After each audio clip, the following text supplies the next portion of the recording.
வணக்கம் நண்பர்களே.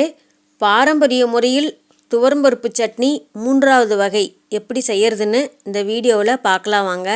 அதுக்கு 2 மீடியம் சைஸ் தக்காளி பழங்கள் எடுத்து தண்ணியில் போட்டு நல்லா கழுவிட்டு அதை 4 துண்டாக கட் பண்ணி தக்காளி பழங்கள் நல்லா இருக்குதான்னு பார்த்துட்டு ஒரு தட்டத்தில் எடுத்து வச்சுக்கணும்.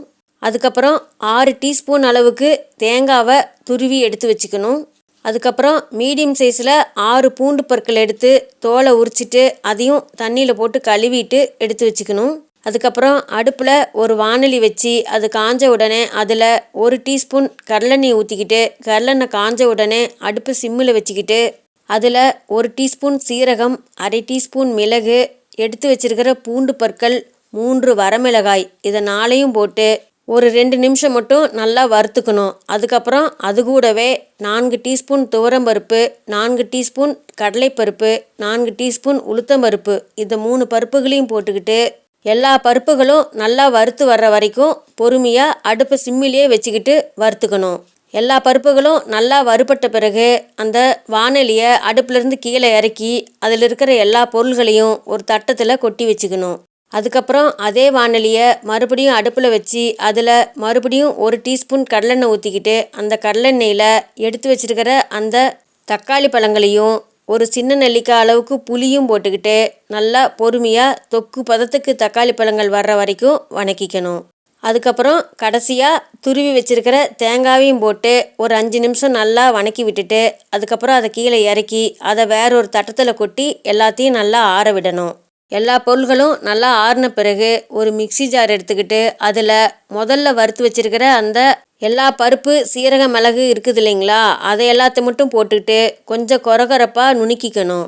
அதுக்கப்புறம் அது கூடவே அடுத்ததாக வணக்கி வச்சுருக்கிற அந்த தக்காளி தேங்காய் கலவையை போட்டு அது கூட சட்னிக்கு தேவையான அளவுக்கு கல்லுப்பு, 1/4 டீஸ்பூன் பெருங்காயம் இது எல்லாத்தையும் போட்டுக்கிட்டு சட்னியை கொஞ்சம் கெட்டியாக பிறுபிறுன்னு அரைக்கணும். ஒருவேளை கெட்டியாக அரைக்க முடியலைன்னா ஸ்பூன் கணக்கில் மட்டும் தண்ணி ஊற்றி அரைச்சிக்கணும். அதுக்கப்புறம் அந்த சட்னியை வேற ஒரு பாத்திரத்துக்கு மாற்றி வச்சுக்கணும்.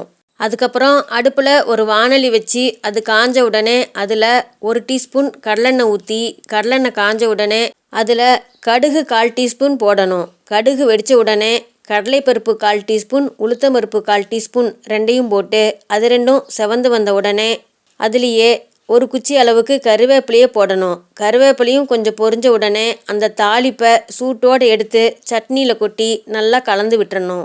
ஒருவேளை சட்னிக்கு காரம் பத்தாது அப்படின்னு நினச்சோம் அப்படின்னா இந்த சட்னியை தாளிக்கிற சமயத்தில் ஒரு வரமிளகாய் கிள்ளி போட்டு அது கூடயே வணக்கி சட்னியில் எடுத்து போட்டுக்கலாம்.